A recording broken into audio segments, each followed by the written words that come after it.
اپنی فکر بدلو، اپنی سوچ بدلو، اپنے کردار بدلو، اپنے اخلاق بدلو، اور ساری کی ساری چیزوں کو، 24 گھنٹے کی زندگی کو، کاروبار کو، گھر کے رہن سہن کو سب سنت نبوی کے مطابق ڈھال لو۔ اس بات کی ضرورت ہے۔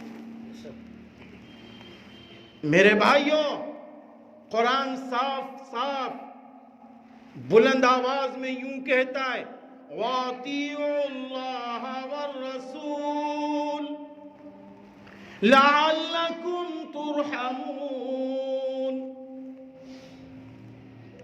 اور اللہ کی اور رسول کی اطاعت کرو تاکہ تم پر رحم کیا جائے۔ میرے بھائیوں، رحمت کے دروازے کیسے کھلیں گے؟ رحمت کے دروازے جب کھلیں گے جب ہماری آپ کی مسجدیں نماز جمعہ کی طرح 5 وقت آباد ہوں گی۔ رحمت کے دروازے جب کھلیں گے جب ہمارا اور آپ کا ایک ایک فرد، ہمارے اور آپ کے گھر کی ایک ایک خاتون، ہمارے اور آپ کے گھر کی ایک ایک بیٹی، ایک ایک بہن اور بہو اور ساس، سارے کے سارے لوگ فجر کی نماز پڑھنے کے بعد قرآن پاک کی تلاوت کر رہے ہوں، تب اللہ کے رحمت کے دروازے کھلیں گے۔ میرے بھائیوں، پھر اس کے بعد اللہ کے رحمت کے دروازے جب کھلیں گے جب ہماری اور آپ کی زندگی میں رسول اللہ صلی اللہ علیہ وسلم کی سنتیں داخل ہوں۔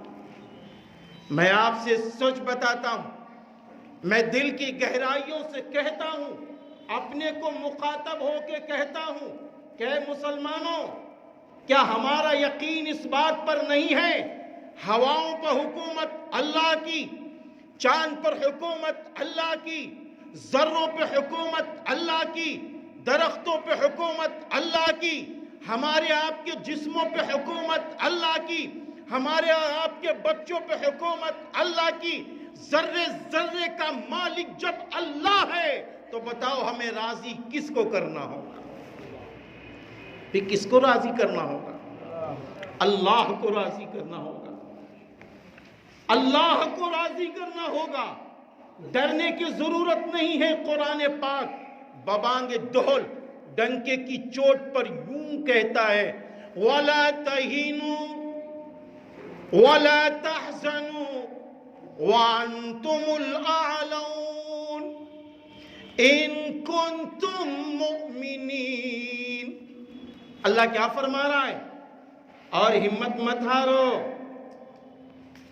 اور غم مت کرو، اور تم ہی بلند ہوگے اگر تم مومن ہوگے، اگر تم مومن ہوگے۔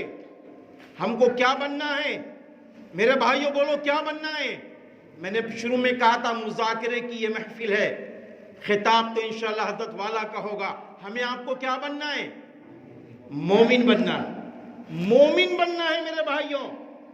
خالی مسجد ہی میں نہیں، دکان پہ بھی مومن بن کر رہنا ہے، کھیتی میں بھی مومن بن کر رہنا ہے، گھر میں بھی مومن بن کر رہنا ہے، سونا بھی ہے مومن بن کر، اور شادیاں بھی کرنی ہے مومن بن کر۔